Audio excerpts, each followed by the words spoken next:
déjà de faire un premier passage de présentation où vous présentez qui vous êtes, la fonction que vous avez, et puis brièvement, quelle est l'entreprise, parce que nous avons là des entreprises ancrées territorialement ici, en tout cas par chez nous. Donc c'est important de savoir qu'on a des compétences, des savoir-faire, des qualités entrepreneuriales chez nous. Je leur laisse la parole. Je ne sais pas, peut-être... allez, Sébastien. Non. Ça commence bien, je suis trahi par la technique. Bonjour Fanny, bonjour à tous. Donc je ne t'ai pas écouté Fanny, parce que du coup tu me disais qu'il fallait que je me présente, c'est ça? Oui. Parce que j'étais avec mon petit problème de micro. Alors... Oui, vous m'avez là-haut. Donc en fait, je travaille pour le groupe Randstad France. Donc le groupe Randstad, donc on est numéro 1 des ressources humaines dans le monde, pas trop connu en France. On a plutôt nos compatriotes d'Adecco et de Manpower qui nous trustent un petit peu en termes d'image. Voilà, donc moi je m'occupe du Sud-Est, ça fait 130 agences à peu près. Donc on a un réseau Randstad d'agences traditionnelles, des agences d'intérim de ville, et on a également nos agences qu'on appelle in-house, donc on est implanté chez nos gros clients, les gros sites industriels, qui décident du coup d'avoir un monofournisseur. Ils ont un volume minimum de 100 intérimaires, ça va de 100 à 400 ou 500 intérimaires, et donc on est implanté directement chez eux, en contact avec eux, en contact avec leur site de production, et donc on est mono-fournisseur sur ces sites. Voilà, ça fait 25 ans que je suis dans le groupe. Je connais Karine Goyer pour avoir travaillé pendant quelques années avec elle, donc qui m'a gentiment invité, donc c'est un plaisir d'être avec vous ce matin. Voilà. Non, je ne suis pas content. Moi c'est Caroline, donc mes nerveux. Je sacrifie Aurite. Merci pour l'invitation, Karine. Pardon, j'ai peu de voix, mais je vais tenter de bien répondre. Donc nous sommes très attachés au territoire. Notre première aventure et le premier magasin, c'était Nîmes. Donc autant vous dire que ça fait sens d'être là aujourd'hui. Nous avons développé une entreprise où nous vendons des produits capillaires, professionnels uniquement, avec une grande exigence de sourcing de ces produits. Et nous avons 250 magasins de libellules aujourd'hui. Donc ces magasins sont disséminés en France, et puis il y en a 2 en Italie depuis l'année dernière et 1 au Luxembourg. En janvier de l'année dernière, nous avons aussi intégré la marque Onyx, mais uniquement pour le réseau français. Ce sont des produits de maquillage, de make-up, avec une vingtaine de magasins. Et nous sommes basés à Galargues-le-Montueux, près des réseaux autoroutiers. Et je suis ravie d'être là pour représenter l'entreprise dont je suis présidente, avec mon conjoint et associé, qui lui aussi est président.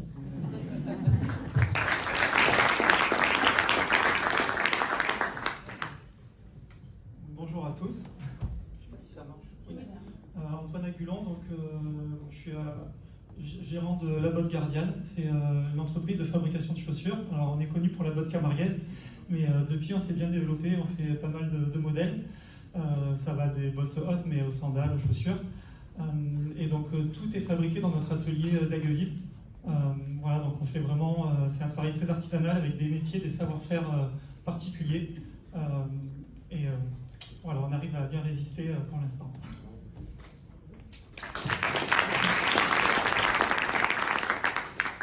Et bonjour à toutes et tous, donc Adrien Conti, moi je suis initiateur d'un projet qui s'appelle la Fabrique des Possibles. On accompagne les organisations, donc entreprises, collectivités, associations, autour des enjeux de transition environnementaux, sociaux, pour transformer leur modèle économique, transformer leur modèle organisationnel, donc intégrer ces enjeux-là avec en ligne de mire un objectif, qui est de créer des structures, des modèles qui intègrent les questions d'économie régénérative au cœur de leur activité. Donc arrêter de vouloir juste compenser ce qu'on fait mal, mais essayer de faire bien en fait dès le départ. Et donc on est présent en effet sur tout le territoire occitan, basé à Montpellier, le siège, mais on intervient sur tout le territoire. Voilà.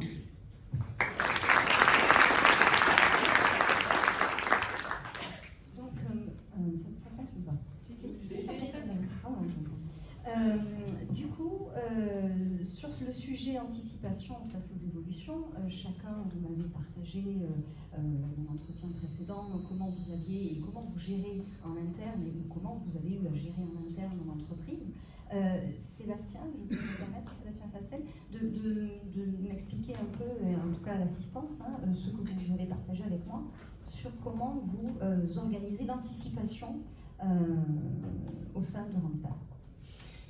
Oui, alors c'est vrai qu'on a un peu travaillé ensemble pour se caler ce matin, et c'est vrai qu'on s'est rendu compte que finalement des changements, des évolutions, il y en avait tout le temps, que ce soit des évolutions internes. Nous, quand on voit déjà en interne les changements de patron qu'on a, on est à titre personnel obligé de s'adapter, mais également tous les différents changements qu'on subit, que ce soit juridique, législatif.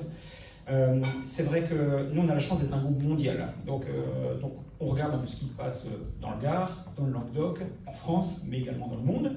Donc on a vraiment des cellules de veille pour faire en sorte, effectivement, d'anticiper ces changements et vraiment d'en tirer le meilleur pour en faire finalement des opportunités de business. Après, je ne sais pas si tu veux que j'aille plus loin, mais c'est vrai qu'on s'est rendu compte des changements successifs, il y en a eu beaucoup. On a souvent, le premier réflexe, c'est d'essayer de s'opposer à ces changements. On se dit, oulala, ce truc, je le sens pas trop, on va essayer de s'y opposer, mais en fait, finalement, on se rend compte que nous, avec nos petits moyens, le changement, quand il arrive, finalement, c'est comme une vague qui déferle, on ne peut pas s'y opposer. Donc en fait, à ne pas vouloir accepter le changement, finalement, le train passe. Et si on rate le train, pour le coup, ça peut nous faire perdre tout un pan d'activité. Donc le premier truc, c'est que c'est vrai que quand un changement arrive, initialement, on essaye de lutter contre, mais il faut l'accepter, et puis à ce moment-là, voir comment on peut en tirer le meilleur, du profit, pour faire en sorte effectivement, de tirer notre épingle du jeu. Je ne sais pas si j'ai répondu à ta question. Oui, et ce qui était intéressant dans l'échange qu'on avait eu, c'était que l'organisation de Randstad permettait en fait d'avoir des sectorisations en interne et d'avoir donc une veille très diversifiée sur les regards et les prismes. Est-ce qu'on peut creuser un peu ça? Oui, tout à fait. Alors, nous c'est vrai que l'intérim, c'est tellement large. L'intérim, les ressources humaines, nous, on est répartis en spécialités. Donc, on a des unités qui sont spécialisées dans les domaines d'activité. Et donc, sur tous ces domaines d'activité, on a des spécialistes qui, du coup, font de la veille, en fait, à tous les niveaux, pour faire en sorte, effectivement, de récupérer l'information le plus tôt possible, transmettre ça à nos équipes, mettre en place des plans d'action, et pour faire en sorte, effectivement, de assez vite saisir les changements, les opportunités, pour effectivement être le plus adapté au marché, aux évolutions de ce marché. Et je vais me permettre, on reviendra dessus parce que j'aborderai des choses, mais ça me fait penser un peu au travail que mène Caroline également sur ce regard porté et la manière avec laquelle vous gérez en interne cette veille. C'est très intéressant. Si vous ne dites pas ce que j'attends, je vais le faire sur la veille. C'est dur. Alors je pense que vous parlez peut-être du fait d'être sur le terrain, de se rapprocher des équipes. Alors nous avons l'habitude, avec Jean-Philippe et toutes les équipes responsables et autres, de faire ce qu'on pourrait appeler un peu des vies ma vie, c'est-à-dire qu'on remet le tablier, on va en magasin, on travaille avec les équipes, et ça nous permet déjà d'avoir plutôt des idées, parce que nous en avons, mais les équipes de terrain, elles savent bien mieux que nous souvent quelles solutions apporter aux problématiques. Je précise que dans l'acceptation du changement que vous donnez, qui est très importante, ce n'est pas une question de taille d'entreprise en fait. Parce qu'au début, nous on était 4, aujourd'hui on est 1200. L'acceptation du changement, c'est une question d'état d'esprit. C'est d'accepter de se tromper et de se dire, alors se tromper de manière mesurée. Nous gérons des entreprises, donc nous savons quelles peuvent en être les conséquences. Mais c'est vrai qu'en allant sur le terrain, nous nous sommes rendus compte dès 2018. Alors c'était certainement avant, mais parce qu'on avait fait une mission à ce moment-là, il y avait des lectures aussi, qu'il y avait un changement d'état d'esprit. C'était pas qu'une question d'âge, comme vous le disiez tout à l'heure, mais c'était une envie de vivre le travail autrement. Et effectivement, quand même, des générations qui avaient envie de travailler pour des entreprises qui est autre chose qu'une idée de profitabilité et de performance, même si ce n'est pas éloigné. Et au contraire, une entreprise qui veille à ses collaborateurs, à ses clients, en général, elle est plus performante. Et nous avons donc travaillé sur un projet d'une entreprise qui n'était pas une entreprise libérée, comme on peut en parler parfois, avec la suppression du middle management, donc du management intermédiaire. C'était une entreprise responsabilisante et responsabilisée. Et à partir de là, dans cette entreprise, il fallait qu'il y ait le droit à l'erreur, voire le devoir de l'erreur, parce que l'innovation, si on ne se trompe pas, il n'y en a pas. Et puis également l'information pour tous en même temps, sans creusement. Et enfin, pour terminer, un engagement à entendre ce que le salarié peut proposer et avoir un engagement social, sociétal. On ne parlait pas chez nous de RSE au départ, hein, mais voilà. Donc on a mis en œuvre, il y avait un baromètre qui s'appelait Great Place to Work. Et on a, à travers ce baromètre, qui pose 70 questions aux collaborateurs, dont il faut accepter les réponses et prendre la mesure de l'amélioration que l'on peut apporter. Parfois on ne peut pas, donc on ne peut pas tout faire. Donc on a mis en place certaines choses. Là, je reviens sur le fait de dire que ce n'est pas qu'une question de taille d'entreprise. On peut faire des petites choses, mais qui apportent beaucoup à nos collaborateurs. Et avec ce baromètre, nous avons grandi et nous avons été certifiés. La première fois, nous n'avons pas été certifiés, nous avons échoué, mais l'échec, ça aide à grandir et à apprendre. Et puis, les collaborateurs, la difficulté, disons, rencontrée dans les 2 années de Covid qui ont suivi, c'est que mettre en place ce management, il faut reconnaître que c'est très difficile quand il n'y a pas la proximité. C'est un management qui nécessite véritablement un accompagnement quotidien avec de petites équipes. Ça, c'était difficile. Et nous y travaillons encore aujourd'hui parce que cela nous tient à cœur. Merci. On reviendra parce qu'il faut reprendre plein de choses. Merci. Et puis, donc, Antoine Agulon, dans la boîte Gardiane aussi, il y a une organisation interne avec des regards, à la limite 3 regards, qui se croisent et qui permettent de décider. Hein, donc cette anticipation aux évolutions. Oui, c'est vrai qu'on est depuis plusieurs années 3 frères et sœurs à la tête de l'entreprise, donc ça nous permet d'avoir une vision complémentaire. Enfin, on a un peu des spécialités aussi, et donc c'est vrai que le fait d'avoir plusieurs points de vue à la direction, ça aide aussi à s'adapter parce qu'on prend en compte des avis différents aussi. On sort un peu de sa zone de confort chacun parce qu'on est à l'écoute de l'autre. Et du coup, face à la baisse de la fréquentation des salons, parce que vous étiez essentiellement sur le secteur du luxe, le Japon a subi, c'était en 2011, donc il y a eu une chute de la consommation, et donc vous avez su réagir. Vous avez décidé tous les 3 de changer un modèle qui fonctionnait jusque-là. C'est vrai qu'à une époque, on travaillait beaucoup, on faisait des salons et on avait des revendeurs, et c'était ce qui nous faisait... c'était le gros de notre production. Et c'est vrai qu'on a basculé sur avoir des boutiques en propre en peu de temps parce que les salons sont moins bien marchés, notamment notre clientèle japonaise. Et du coup, on a ouvert une boutique, puis juste après une deuxième. Voilà, on a vite évolué. Ouais, ce qui est intéressant, qui serait intéressant de partager avec l'assistance, c'est justement ces 3 profils qui ont fait que vous avez solutionné. C'est-à-dire que c'était 3 prismes de vue qui, confrontés à cette baisse de consommation, a dû réagir. Et comment il y aurait pu y avoir toute autre solution, mais c'est parce que c'est 3 regards qui ont conduit à l'ouverture des boutiques. Oui, après on était assez d'accord sur le fait de maîtriser nous-mêmes la commercialisation, et en même temps, dans la chaussure, il n'y a pas des grosses marges, donc si on peut aller chercher la valeur ajoutée qu'il y a aussi chez le revendeur, c'était bien. Donc c'est vrai que la discussion a abouti sur l'ouverture des boutiques assez facilement, et notre sœur, qui ne travaillait pas vraiment à temps plein dans l'entreprise, est venue s'occuper de la première boutique à Paris. Donc c'est vrai que quand on parle d'être sur le terrain, nous, il y a quelqu'un qui est à la vente tous les jours dans la boutique, et du coup c'est important ça. Ouais. La sœur qui est dans le marketing, je me trompe ou j'ai confondu? On est tous, dans les petites entreprises, on a tous plein de casquettes.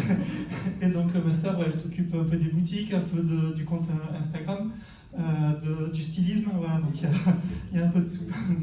Oui, parce qu'effectivement, en fonction du parcours que l'on a fait, la formation que l'on a suivie, on a une certaine, pas des formations de prise, mais en tout cas, on a un angle de vue de l'analyse. Et ce qui était intéressant dans ce que j'avais pu voir, c'était que les décisions avaient été prises parce que vous aviez la richesse de ces 3 regards. Oui, c'est vrai que ma sœur, elle a fait une école de stylisme, donc elle est plus axée création, on va dire. Mon frère, il avait fait plutôt des études en électricité, donc très technique, et moi, c'était plus en gestion finance. Donc voilà, on avait 3 formations et 3 spécialités qui étaient bien adaptées à l'entreprise. Ceci explique cela. Donc merci Antoine, on va revenir encore. chose. Adrien Conti, l'évolution, c'est son métier. Alors pour les autres, peut-être pour lui aussi, hein, même si l'entreprise est quand même récente. Mais comment on pourrait réagir par rapport justement à ce sujet de la table ronde, qui est comment on anticipe du coup ces évolutions? Il y a beaucoup de choses qui me parlent dans ce qui ont été dites avant. Et en effet, alors nous on est petits, on a 2 ans, hein, donc on a un recul tout relatif. Pour autant, quand on parle sur ces questions de mutation, c'est aussi s'adapter en interne. Moi, je vais vous donner un exemple très concret. Les gens qu'on veut recruter, aujourd'hui on est 5 collaborateurs, c'est eux qui décident leur volume horaire. En fait, moi j'ai des compétences en face que je veux. Il y a quelqu'un qui m'a dit, moi à côté, j'ai d'autres activités, j'ai que 14 heures à t'accorder. Mais il pose 14 heures pour nous. Alors c'est des vrais sujets, hein, d'organisation, de coordination. Quand vous avez planifié quelqu'un pour l'avoir 28 heures ou 35 et que vous ne l'avez que 14, faut faire différemment. Mais c'est aussi ça, s'adapter face aux évolutions de société, face aux évolutions des attentes en fait de chacun, des nouvelles générations, mais pas que, parce qu'on met souvent le focus sur les jeunes, mais c'est aussi les attentes aussi des moins jeunes à ce niveau-là. Et c'est pour ça que ce focus qu'on met en fait sur re-questionner la place du vivant au sens large dans nos organisations, alors du vivant humain, et on travaille beaucoup nous sur ces questions de modèle organisationnel, de modèle de management. Quand j'entends entreprise responsabilisante, complètement comment on fait ensemble, comment on construit ensemble, comment on repartage la valeur créée aussi ensemble, parce que c'est un vrai sujet, hein, le partage de la valeur créée dans les organisations. Et au-delà du vivant humain, du coup, aussi le vivant non humain. Et comment on intègre ça dans la chaîne de valeur d'une organisation. Et donc c'est ça, c'est redécouper toute la chaîne de valeur de sa structure, de toutes les phases amont jusqu'aux phases aval, de regarder comment on peut agir dessus avec 2 logiques qui vont être une logique d'atténuation et une logique d'adaptation. Atténuation, et essayer d'éviter certains effets parce que typiquement l'énergie, toute structure, toute énergie en a besoin. On ne peut pas supprimer les apports énergétiques. Pour autant, comment on fait différemment en impactant moins et comment on adapte son modèle d'organisation, son modèle économique par rapport à ce qui bouge et par rapport à ce qui change et aux différentes attentes, que ce soit de la société, des collaborateurs, des consommateurs et plus globalement en fait, de tout ce qui nous entoure. Le ensemble, parlons-en justement, parce que c'est un peu ce que j'ai retrouvé quand j'ai discuté avec chacun d'entre vous, c'est l'efficacité de la veille et du coup des choix ensuite à faire, est beaucoup liée à ensemble. Caroline, est-ce qu'on peut aborder et parler et confier à l'assistance? Alors, outre le fait de cette histoire de mettre le tablier, que j'ai beaucoup aimé et qui fait que du coup on fait ensemble, en partageant, est-ce que vous pouvez nous parler de ces hubs que vous avez eu l'idée de mettre en place, qui fait résonance avec la notion de ensemble? Alors, parallèlement à ces changements un petit peu dont on vient de parler, nous avions aussi constaté que nos clients, alors là je parle des clients notamment professionnels, les coiffeurs, les esthéticiennes, mais particulièrement les coiffeurs, il y avait un gros changement avec beaucoup plus de coiffeurs nomades. Nous avions aussi constaté que nos clients, alors là je parle des clients notamment professionnels, les coiffeurs, les esthéticiennes, mais particulièrement les coiffeurs, il y avait un gros changement avec beaucoup plus de coiffeurs nomades, de métiers qui se différenciaient, un métier qui se différenciait.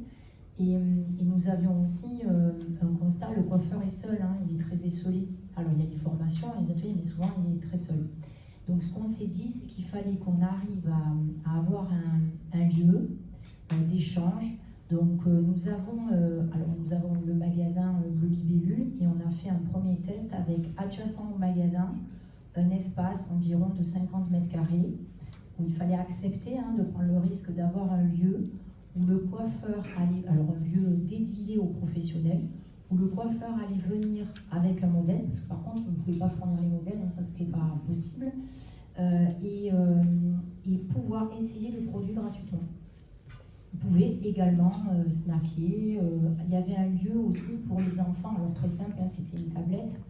C'est pas terrible, mais c'était pour permettre donc à ces personnes coiffeuses et coiffeurs de pouvoir tester les produits et de pouvoir aussi venir avec leur équipe s'ils le souhaitaient. L'enjeu, la demande était que le coiffeur communique sur ce lieu qu'on appelle Hub Bleu Libellule et que bien entendu le modèle qui était venu, qui en général a des cheveux et aime les produits d'esthétique, soit souvent un client à venir du magasin Bleu Libellu. Mais au-delà de ça, ça permettait de partager pour ces coiffeurs ce qu'on appelle les best practices, leurs meilleures pratiques, leurs idées, d'échanger. Et là, on n'est plus concurrents dans ce lieu, on est ensemble. Et ça, c'était important. Et on en ressort plus fort. Et la pandémie est arrivée. Donc, il fallait ouvrir ce hub, alors on l'a fait quand même. Le ensemble prenait encore plus de sens, charnellement. Et puis on en a ouvert un deuxième. Alors là, gros risque, à Paris, place de la Bastille. Pour nous, on était sur les Champs-Élysées, quoi.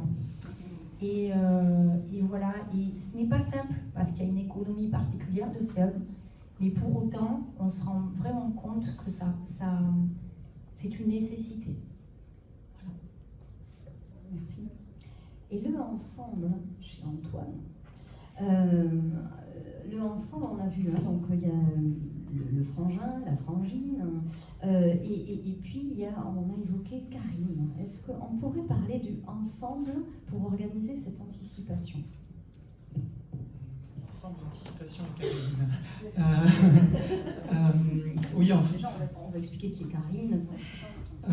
Karine, qui est ici présente, nous aide en fait, parce que d'être en famille à la tête d'une entreprise, c'est pas toujours facile.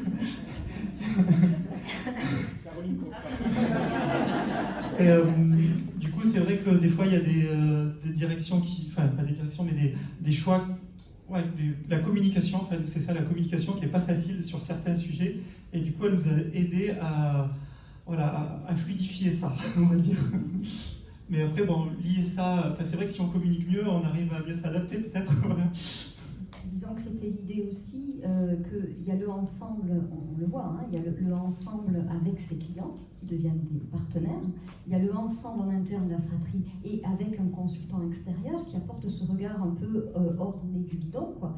Et puis il y a le ensemble chez Randstad.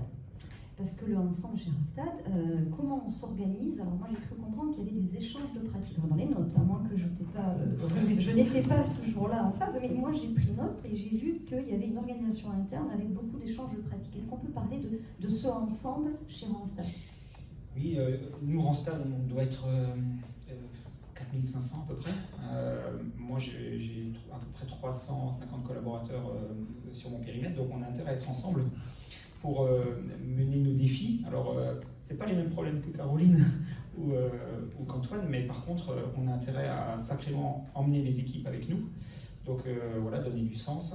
Et c'est vrai qu'on a beaucoup de sujets. Il y a bien sûr les sujets commerciaux, financiers. Il faut être bon sur le fond et sur la forme. Donc ça fait beaucoup d'indicateurs à suivre. Et donc c'est vrai que toutes les semaines on y va. Toutes les semaines on fait beaucoup de calls maintenant. C'est pas des réunions en physique, mais on fait beaucoup de calls, que ce soit donc avec notre DG qui toutes les semaines nous défile un peu l'actualité, et puis ensuite on déroule nous au niveau de nos collaborateurs, et donc ça redescend assez vite pour être réactif et pouvoir effectivement mettre en place le plus rapidement possible, voilà, donner du sens et avancer conjointement.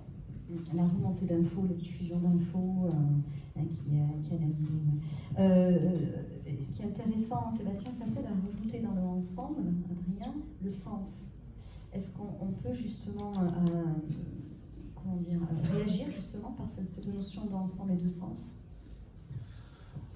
Je pense que ici, il n'y a pas une personne qui n'a pas entendu récemment dire autour de lui « j'ai plus de sens dans mon travail, j'ai une perte de sens profonde, je ne sais pas pourquoi je fais ça ».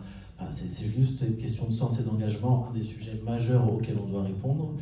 Et sur ces dynamiques-là, notamment, quand on y vient sur ces questions de modèle organisationnel et de comment on fait ensemble, en fait, il y a plein de réponses qui existent déjà. On n'a rien à réinventer.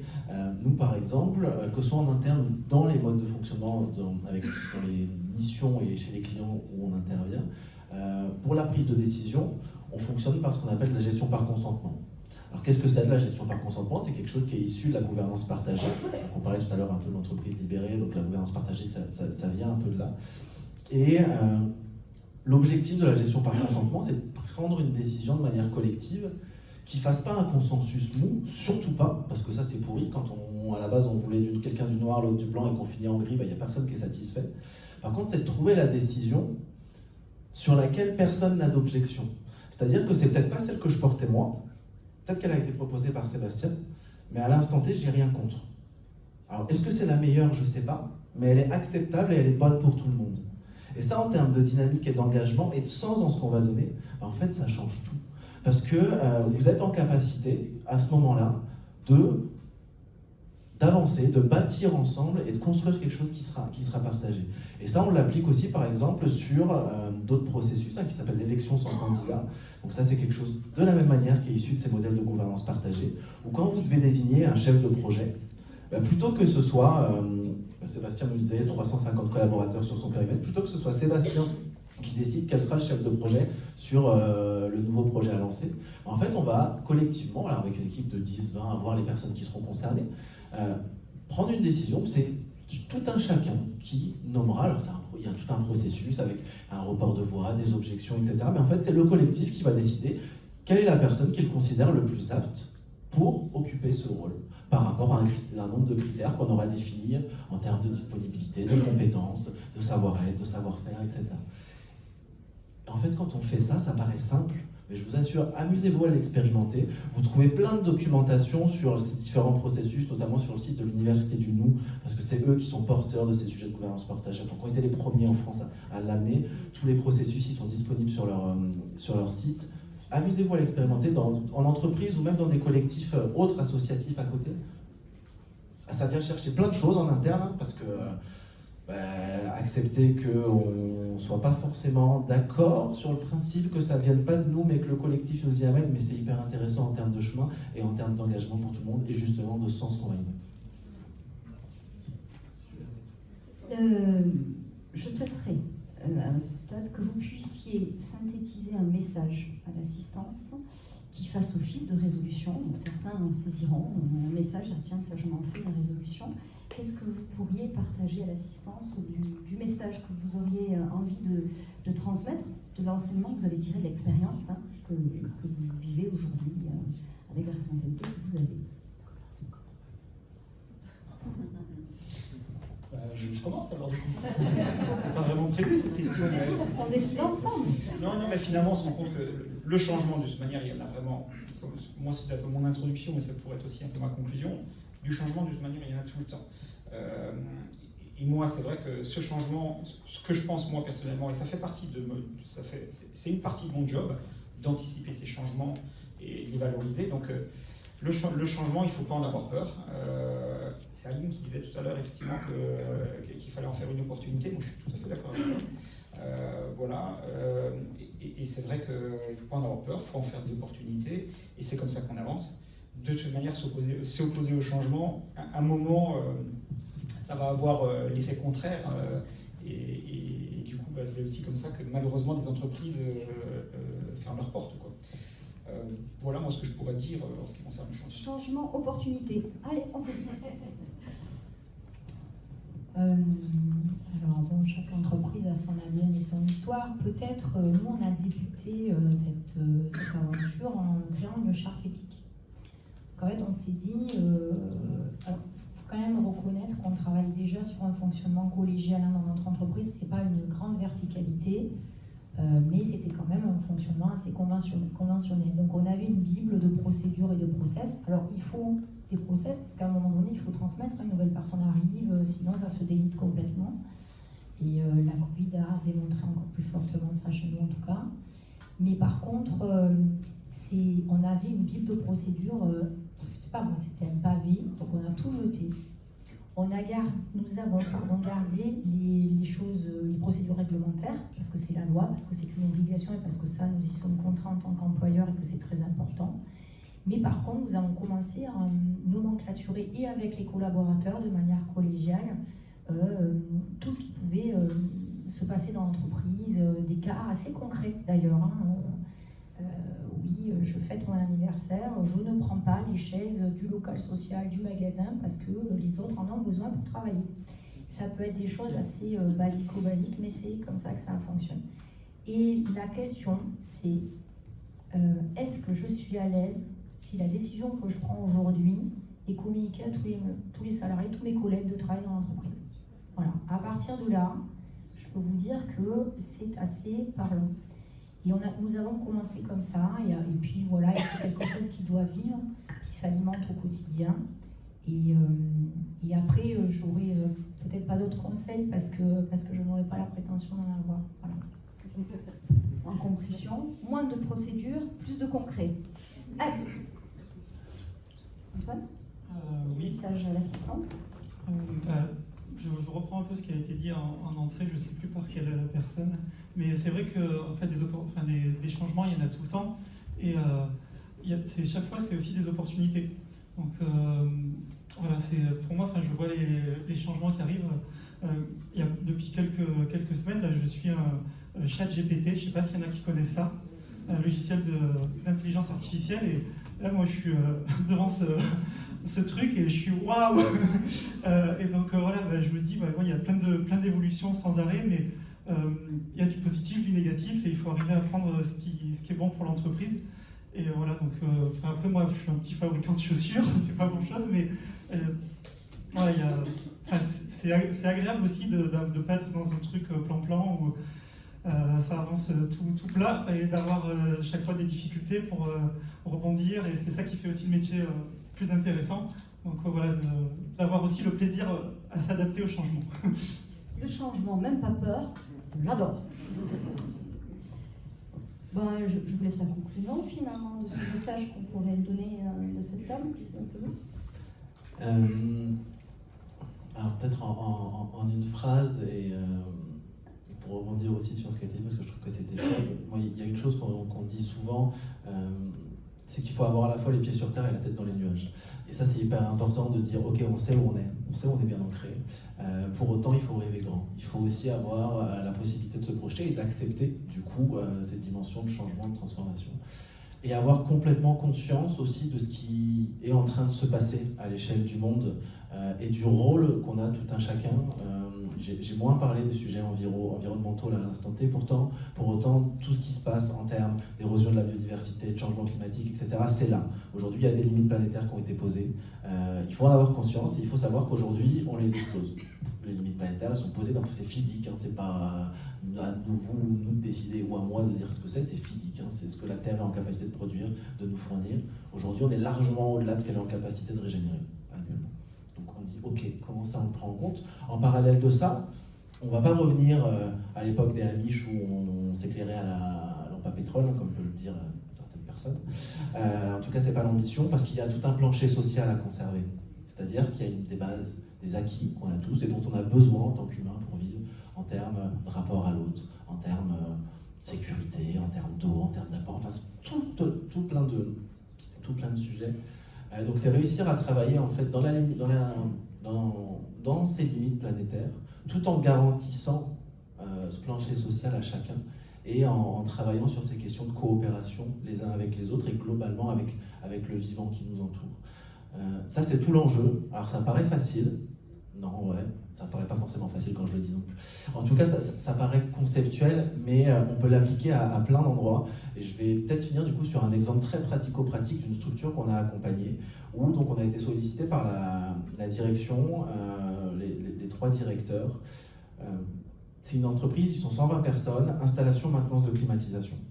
Parfaitement conscience des enjeux aujourd'hui auxquels on fait face.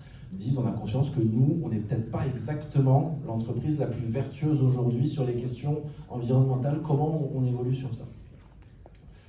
On les a accompagnés sur plusieurs temps d'idéation et de créativité avec le CODIR. Je vous passe tout le déroulé. La conclusion qui est arrivée au bout de 4 séances, c'est de dire en fait, le service rendu qu'on cherche à avoir, nous, c'est de garantir la qualité d'usage, la qualité du ressenti des usagers dans un bâtiment, qu'il fasse bon dans le bâtiment. Aujourd'hui, on le fait avec de la climatisation. Comment on peut le faire autrement? On peut le faire autrement en isolant des bâtiments et en végétalisation des bâtiments. Donc en fait, cette boîte, ils ont pris un engagement de dire que sous 12 ans, une boîte qui aujourd'hui fait à 100% de l'installation et de la maintenance de clim, leur stratégie, leur projet, c'est de devenir une entreprise qui fera de l'isolation et de la végétalisation de bâtiments. Ça ne se fait pas du jour au lendemain. Hein. En termes, j'ai entendu que vous étiez DRH, en termes de plan de formation, ça ne se fait pas du jour au lendemain. En termes d'opportunités de marché, vous adressez un autre marché. Donc ça ne se fait pas du jour au lendemain. Au début, ils vont créer une BU où il va y avoir peut-être 3 personnes. Ça va faire 5% du chiffre d'affaires.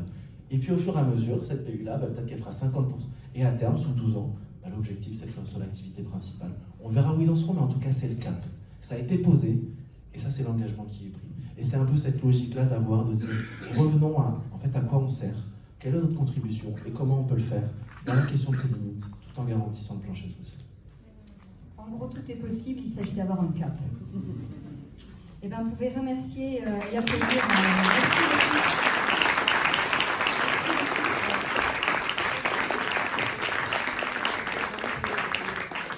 Merci beaucoup. Donner une suite à toutes ces questions, c'est bien beau maintenant, mais comment on réagit face à ces difficultés? Je rappelle donc à la deuxième table ronde Philippe Poulet,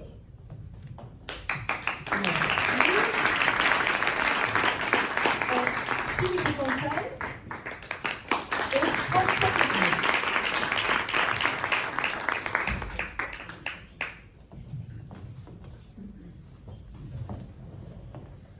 Donc on va faire le même exercice que le fait de s'ancrer dans la table ronde et face à l'auditoire. Et je vais vous demander, dans l'ordre que vous souhaitez, de vous présenter la fonction que vous avez et puis surtout votre entreprise.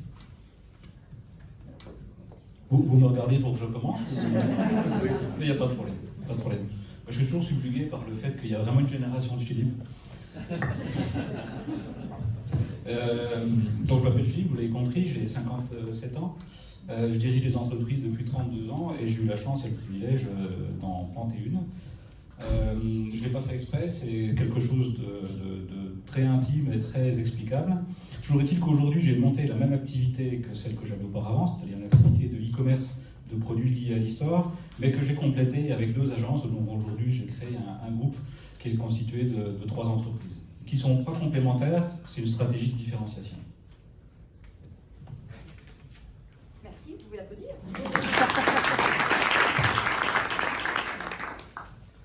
Bonjour, je crois que vous ne pouvez pas mesurer à quel point je me sens chanceux d'être là aujourd'hui. Merci. Et merci Christelle pour l'invitation. Je suis François Costier, je suis le responsable commercial du groupe Mallet. Le groupe Mallet est une entreprise qui distribue des services aux entreprises et aux particuliers à travers 3 marques de services, MMH, nettoyage industriel, MMH vert, entretien d'espace vert, MMHSP, service à la personne. Je vais rentrer plus en détail sur l'activité, on intervient sur tous les hauts, sur tout le Gard et au-delà, et puisque nous sommes à Nîmes, on a une agence, une entreprise, MMH Nîmes sur l'île active. Voilà.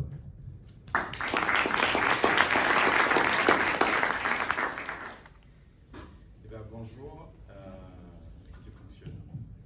Bonjour, oui, mieux. Bonjour à tous. Écoutez, déjà, je suis très heureux d'être avec vous aujourd'hui puisque c'est mon anniversaire.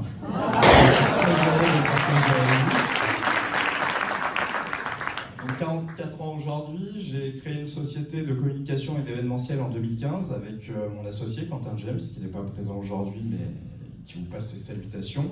Donc nous, on est implanté sur Nîmes, on accompagne des marques en stratégie de communication 360, tout ce qui est solutions d'événementiel, donc séminaires, team building, et on a également une casquette de production de spectacles avec laquelle on a commencé notre activité, et puis on a été très impacté par le Covid, donc on a dû repenser nos manières de travailler et repenser notre activité.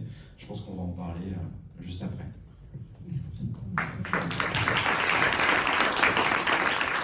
Effectivement, ces 3 personnes qui sont là ont dû gérer 3 événements. Donc, un a été révélé. Mais peut-être que Philippe, du coup, peut poursuivre et nous expliquer effectivement justement comment on a réagi face à ces difficultés. Car, rappelons-le, nous étions une société exclusivement d'événementiel et là arrive le Covid. Et tout à fait, donc en 2019, notre société a remporté un gros marché qui était le marché du Festival de Lulène. Donc on a créé tout un festival, notre société est passée à tripler son chiffre d'affaires cette année-là. Donc on a accueilli des artistes comme Barbara Hendricks, comme Feder, Yana Kanamura, Julien Clerc. Et 2020 arrive et on ne l'avait pas prévu, on ne l'avait pas anticipé. Je pense que personne ici ne croyait qu'on allait fermer le monde d'un coup, et on est passé de 800 000 € de chiffre d'affaires à 0 d'un coup. Donc il a fallu rembourser des billets, il a fallu être psycho-agile aussi face aux difficultés et certaines administrations qui nous ont mis des bâtons dans les roues et qui ont essayé de nous tuer à un moment, hein, clairement, puisqu'il y avait une volonté politique derrière tout ça. Donc on a beaucoup réfléchi avec mon associé, parce que se retrouver en télétravail d'un seul coup, gérer des salariés qui sont en détresse psychologique, donc on n'était pas préparé à ça. On n'était pas préparé à faire face à toutes ces difficultés. Donc il y a eu, je pense qu'on est passé un petit peu par toutes les phases du deuil, c'est-à-dire tout d'abord l'incompréhension, la colère, ensuite l'acceptation, et puis de rebondir. Donc pour nous, ça a été un gros challenge, je pense qu'on a réussi puisqu'on est encore là, la société est en bonne santé, on a de beaux clients aujourd'hui, on travaille notamment avec les Costières de Nîmes, Bodega, Vintoquet, Jeudi Vin. On a le marché public événementiel du musée de la Romanité également, et de nombreux clients qui font appel à nous en France. On travaille pour des grosses sociétés comme Publicis également, sur des salons comme Vivatech, où on sera présent sur l'accueil des grands comptes. Donc voilà, ça a été toute une manière de penser, de ne pas se laisser abattre. Alors on a quand même la chance d'être des gens positifs, hein, c'est-à-dire que nous, quand on voit un verre, il est toujours à moitié plein.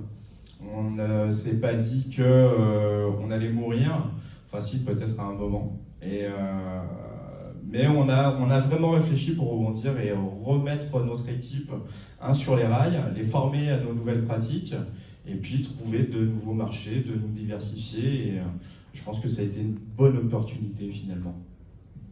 On va creuser, hein, il y a plein de choses encore à creuser. Du coup, François, je crois que vous aussi, vous avez eu affaire au Covid. On en est quelques-uns comme ça.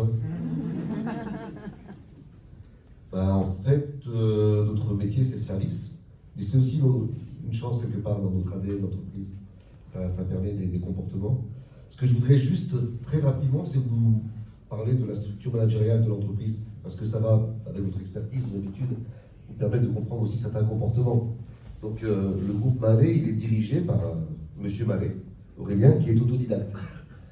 Son bras droit, c'est Stella, super nana, qui est autodidacte. Et la directrice d'exploitation, très efficace, experte dans son métier, est autodidacte. Au niveau du codir, je dirais que moi j'ai un bagage qui est supérieur, mais voilà une entreprise qui est dirigée par des personnes très pertinentes à leur poste, autodidactes. Et vous allez voir, je pense que ça a du sens, dans le vécu et dans le management des choses. Effectivement, du jour au lendemain, en 24 heures, on perd 80% de nos clients, tout ferme, on ne va pas à zéro, parce qu'il y a des sociétés qui restent ouvertes, il y a des activités qui restent ouvertes, un peu d'administration, mais voilà, 80% de nos clients ferment. Et dans nos métiers de service, les salariés sont rattachés à travers leur contrat à un client. Donc c'est également autant d'avenants au contrat, autant de chômage partiel à gérer, etc., d'organisation à faire en place. En 24 heures, on doit organiser le télétravail, réorganiser complètement l'entreprise et valider les choix stratégiques et les options et les plans d'action qui vont être mis en place et qui sont importants puisque l'avenir de l'entreprise en dépend. Et que très vite, on va travailler sur la sortie du Covid. Et ça se passe en 24 heures. Et c'est vrai que je te rejoins complètement. La première chose qui se passe, c'est qu'est-ce que ça me fait émotionnellement. Quand j'apprends ça, on apprend ça, qu'il faut fermer. Qu'est-ce qui se passe? Comment je gère ça? C'est le premier travail à faire. On s'en est rendu compte intuitivement, spontanément, tout de suite. Il est très important. Tu as parlé de travail de deuil, mais qu'est-ce que ça me fait? Pourquoi ça me fait peur? Combien de temps ça me fait peur? Et à quel moment ça me remet en mouvement? À quel moment je me remets en mouvement avec tout ça? Et à quel moment je redeviens créatif et utile pour l'ensemble des équipes?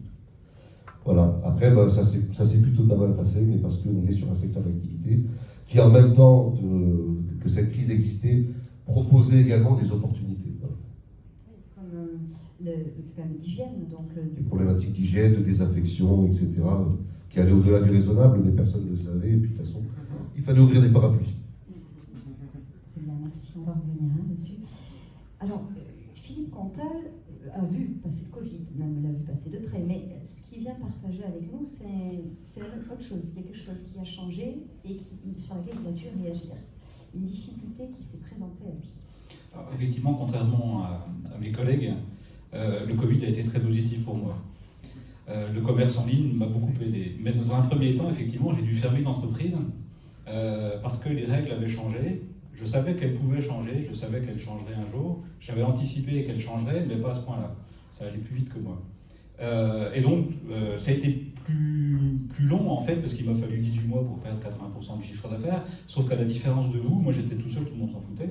Dans le sens où c'est mon entreprise qui périclitait et le reste du monde fonctionnait plutôt bien. Donc voilà, j'ai commencé par vendre des bâtiments, par supprimer une partie des effectifs, pour me rendre compte que la tendance était vraiment comme ça et j'avais aucun moyen pour refaire de la croissance. Donc à un moment donné, j'ai... Juste me permettre, oui. il y a un petit bout qui pourrait être un peu plus clair pour l'assistance, et vous me corrigez si je me trompe. Vous vendez donc des armures, des épées, Oui. Donc dans un référentiel d'algorithme de Google, et Google change et qualifie en fait ce que vous vendez, non pas d'objets de collection, mais du coup d'armes. Oui, on est d'accord. tout à fait. Hein, c'est là ça. où, voilà. Hein. C'est ça. En fait, du jour au lendemain, Google s'aperçoit qu'on vend des choses dont il n'a pas envie de faire la promotion. Je trouve ça extraordinaire que Google d'ailleurs décide de ce qui se fait ailleurs qu'aux États-Unis, puisque je suis sur un marché français, dans une législation qui est française, mais c'est un Américain qui a décidé de m'avoir. Bon, il a décidé plus ou moins volontairement, parce que c'est complètement algorithmique, effectivement, mais c'est un phénomène extérieur que je n'étais pas capable de maîtriser, qui a mis fin à l'entreprise, effectivement. Oui, mais vous avez su, enfin, c'est ça que j'ai compris, vous avez bataillé jusqu'à ce qu'à un moment où c'était plus là, c'est ça quand même. Ah oui, j'avais des beaux tableaux de bord qui m'ont permis de comprendre que si je sautais pas en parachute, j'allais me prendre le sol dans la figure, j'avais plus de moteur, j'avais plus d'aide, j'avais plus rien, donc à un moment donné, il faut prendre des décisions. Donc, et c'est à ce moment-là que j'ai rencontré 60 000 rebonds qui me permet d'être ici aujourd'hui, qui est une entreprise, qui est une société, une association, autant pour moi, qui permet aux chefs d'entreprise qui ont liquidé leur entreprise de rebondir. Voilà, c'est un vrai programme, un vrai sujet. Alors, quelques années après, effectivement, maintenant, ça paraît presque lointain, mais c'est la raison pour laquelle je suis là aussi aujourd'hui. C'est pour témoigner de ce qu'il est possible de faire après un gros dégât. Et oui, parce que tu as connu le dépôt de bilan. Ah oui, j'ai connu ces joies-là avec un administrateur, avec le mandataire judiciaire, le tribunal de commerce, tout, c'est chouette, ouais. Belle expérience, voilà, surtout quand c'est fini. On va revenir un peu sur ces difficultés que vous avez rencontrées, parce que j'aimerais notamment interroger François, qui m'a beaucoup parlé justement de comment ça s'est passé, comment on a réagi, quel a été le réflexe justement lorsqu'on s'est retrouvé confronté à cette situation, une fois que émotionnellement, individuellement, tout ça, qu'est-ce qui s'est passé derrière, quel a été le réflexe interne? En termes de métier, d'organisation, la première chose, ça a été on a pensé à nos clients, à nos collaborateurs et à nos clients. Les collaborateurs, c'était les protéger en fonction de leurs propres craintes par rapport à une situation épidémique sur laquelle ils pouvaient avoir des peurs. Ça a été également de déterminer quelles étaient les motivations, qui avait envie de travailler, qui avait envie de travailler plus, sur quelle force on allait pouvoir s'appuyer pour passer ça et servir nos clients. Puisque la seule option qu'on pouvait prendre d'un point de vue stratégie commerciale, on n'avait plus rien à vendre puisque les entreprises fermaient. On a pensé à nos clients, à nos collaborateurs et à nos clients. Les collaborateurs, c'était les protéger en fonction de leurs propres craintes par rapport à une situation épidémique sur laquelle ils pouvaient avoir des peurs. Ça a été également de déterminer quelles étaient les motivations, qui avait envie de travailler, qui avait envie de travailler plus, sur quelle force on allait pouvoir s'appuyer pour passer ça et servir nos clients. Puisque la seule option qu'on pouvait prendre d'un point de vue stratégie commerciale, on n'avait plus rien à vendre puisque les entreprises fermaient. C'était, mais le commercial, c'est pas que ça. C'était également dire à nos clients, l'ensemble de nos ressources, l'ensemble de nos moyens sont en priorité à votre disposition. C'est-à-dire qu'on n'a rien à vous vendre, mais on est là pour vous servir et vous accompagner, et on vous accompagnera jusqu'à la réouverture. Donc, étant dans des métiers de service, très vite, on s'est retrouvé dans une posture qui est préparons la sortie, accompagnons ce qui se passe au plus près, etc. Et de fait, ça a créé des opportunités, de réelles opportunités de prise de marché, de développement au sein de clients existants, et ça a renforcé des partenariats, ce qui se ressent encore aujourd'hui. Aujourd'hui, je dirais qu'on a plus de difficultés dans l'après-Covid et la gestion des ressources humaines, parce que des comportements dans la relation au travail ont changé, mais on y reviendra peut-être tout à l'heure. Aujourd'hui, on vit plus des difficultés de cet ordre qu'on en a réellement connu à ce moment-là. Mais le premier réflexe, ça a été vraiment penser à l'outil de production, je l'appelle comme ça, mais donc à nos salariés et à protéger ceux qui avaient besoin d'être protégés, et puis à utiliser, entre guillemets, ou aller avec ceux qui voulaient travailler plus et profiter de la situation pour montrer les choses et de l'engagement, et puis prendre soin, se tourner vers nos clients. Et cette posture de communication auprès de nos clients et auprès de l'existant était fondamentale. Il y a quelque chose que j'ai retenu dans votre échange, vous avez évoqué, ça a été de retrouver un nouvel équilibre en un temps record. Donc on a trouvé un équilibre, il y a tout ce mais on a retrouvé un nouvel équilibre. Est-ce qu'on peut creuser un peu plus? Alors vous avez beaucoup parlé de la relation partenariale, il y a des choses qui se sont passées aussi en interne, notamment au regard des salariés. Vous vous souvenez ce que vous m'avez dit? Je ne suis pas sûr de me souvenir de ce que je vous avez dit, mais par contre, je vais rebondir sur ce qui a été dit tout à l'heure, parce que ça m'a fait penser à ça. C'est vrai qu'on a beaucoup travaillé ensemble sur cette période-là, et ça a renforcé vraiment de la cohésion d'équipe de façon transverse sur l'ensemble des services, meilleure connaissance des problématiques, des points forts et des points faibles de nos collègues, et donc mieux travailler ensemble en se connaissant mieux, en étant beaucoup plus efficace, en décidant ensemble et non pas en imposant une décision aux autres. Et ça a été un facteur clé de succès redoutable. Une redistribution de rôles, j'ai cru aussi comprendre, finalement un révélateur d'implication de salariés qui n'étaient pas soupçonnés, et que la situation a révélé... Oui, complètement. Il y a même eu des demandes très spécifiques de salariés qui disaient là je peux avoir de la valeur ajoutée, là je peux être utile, etc. Alors qu'ils n'étaient pas a priori positionnés sur une mission particulière ou reconnus avec une compétence particulière. Ça a permis à tout ça de fonctionner et de fonctionner mieux. Pour l'entreprise, ça a été extrêmement profitable. Redistribution également de l'équilibre. Je crois en interne, c'était déjà un modèle dans votre équipe, à 11 Productions, d'être assez collectif. Il y a des choses qui vous avez évoquées qui étaient de dire finalement on a beaucoup décidé ensemble. Est-ce que ça parle? Oui, en fait, nous, au niveau de l'équipe, déjà, on n'est pas une très très grosse équipe, puisqu'on est une équipe de 8 personnes.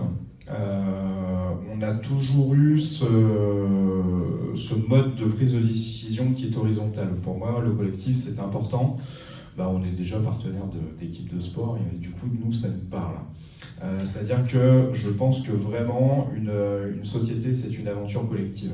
Vous avez des dirigeants qui sont là pour prendre des décisions, mais il faut savoir écouter son équipe, il faut savoir être à l'écoute. Pourquoi? Parce que vous avez des gens qui ont des talents et vous n'avez pas toutes les bonnes idées. C'est-à-dire qu'en tant que dirigeant, il faut aussi savoir s'appuyer sur le savoir-faire de ses collaborateurs, savoir écouter, savoir comprendre et savoir modifier les choses en fonction de ce que vous avez entendu. Alors bien entendu, il y aura toujours cette pression du dirigeant en disant c'est à toi de prendre la décision, et puis si ça ne marche pas, finalement c'est aussi ton échec. Je préfère prendre les échecs pour moi et que les réussites soient collectives. Pourquoi? Parce que vraiment dans tout ça, les gens qui viennent travailler chez nous, ils passent beaucoup de temps. Ils passent plus de temps chez nous qu'à leur maison, qu'avec leur famille. Donc finalement, si vous n'êtes pas entendu, si vous n'êtes pas épanoui dans votre travail, je pense que ça ne fait pas sens. Et ça ne donne pas de motivation pour cette réussite. La réussite dans notre entreprise, qui est aussi une réussite individuelle du salarié et la réussite du dirigeant. Et finalement, le fait de se serrer les coudes et puis d'avoir essayé de chercher des solutions ensemble a donné quel résultat aujourd'hui? La nouvelle entreprise, aujourd'hui, l'après-Covid, elle ressemble à quoi? L'avant, l'après? Alors déjà, notre secteur d'activité qui était vraiment la production de spectacles et qui faisait 80% de notre chiffre d'affaires, maintenant ne représente plus que 20% du chiffre d'affaires. On a formé nos salariés suivant leur volonté, puisqu'on a fait un gros audit interne, de savoir ce qu'on savait faire, qu'est-ce qu'on pouvait proposer pour rebondir et qui avait envie de faire quoi. C'est-à-dire qu'aujourd'hui, ma chargée de communication, qui est responsable de ce pôle communication, Elle avait envie de se former aux relations publiques, elle avait envie de se former aux relations presse, et ben on l'a fait. Et aujourd'hui, c'est des services qu'on peut proposer en plus à nos partenaires, à nos clients. Je prendrai aussi notre administratrice qui avait besoin de se former sur de la paye, sur du RH, puisque au-delà de l'équipe permanente, sur une saison, on va accueillir 200 intermittents. C'est des artistes, c'est des ingénieurs du son, c'est des régisseurs généraux. Et il faut savoir les gérer. Il faut savoir gérer cette paye-là. Il faut savoir aussi leur parler, puisqu'on a eu et été confronté pendant le changement Covid à toute cette masse salariale qu'on ne voit pas forcément dans nos bureaux tous les jours, et qui pour eux aussi, leur activité, elle s'est arrêtée d'un seul coup. Donc notre administratrice a vraiment voulu faire des formations, notamment sur la psychologie. Comment pouvoir parler à un salarié, comment comprendre sa problématique alors qu'il n'est pas dans nos bureaux, et ça c'est des formations qu'on a faites au fur et à mesure. Donc voilà, ça a réorienté un petit peu les pôles, même si on garde une structure qui est cohérente et qui était celle d'origine, mais avec des nouvelles compétences.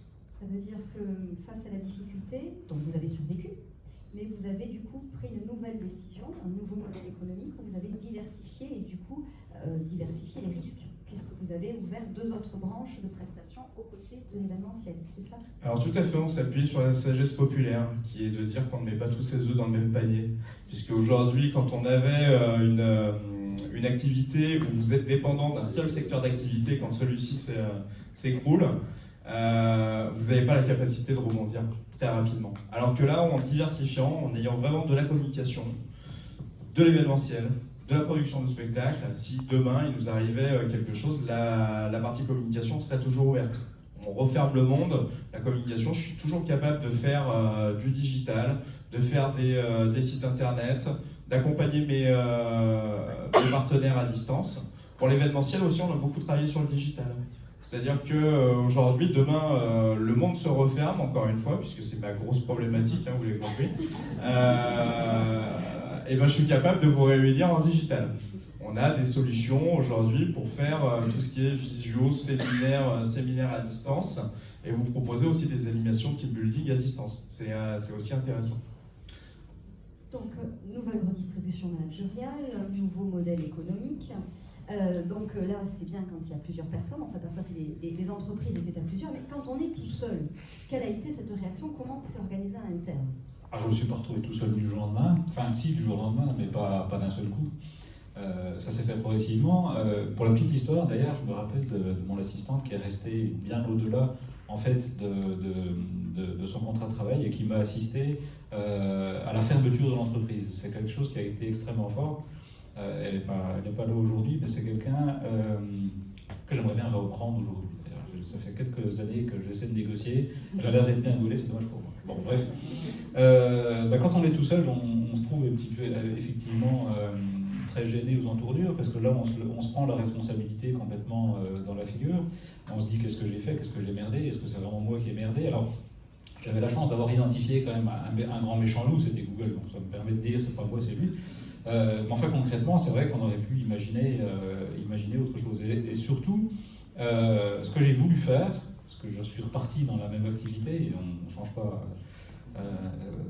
le fond, mais je le fais autrement. C'est-à-dire qu'aujourd'hui, j'ai des partenaires dans chacun de ces 3 sociétés, j'ai des partenaires qui sont différents, j'ai une stratégie qui est différente, une stratégie de différenciation et de diversification, comme vous, puisqu'en fait, effectivement, entre le e-commerce où je vends des épées et le fait de faire de la stratégie digitale, voire des sites internet, effectivement, ce n'est pas les mêmes clients, ce n'est pas la même stratégie, ce n'est pas le même mode de fonctionnement, et c'est ce qui me permet aujourd'hui de réduire le risque. Donc effectivement, je le fais, mais je le fais vraiment autrement. Il y a quelque chose d'important qu'il faudrait quand même traduire à l'assistance, c'est que si vous n'avez pas écroulé, hein, parce que le dépôt de bilan c'est quand même grave, hein, pourquoi vous n'êtes pas écroulé? Qu'est-ce qui s'est passé? Alors je me suis bien gamellé quand même, hein, bon, faut le dire, mais j'ai eu la chance et le privilège d'entretenir un réseau depuis le début.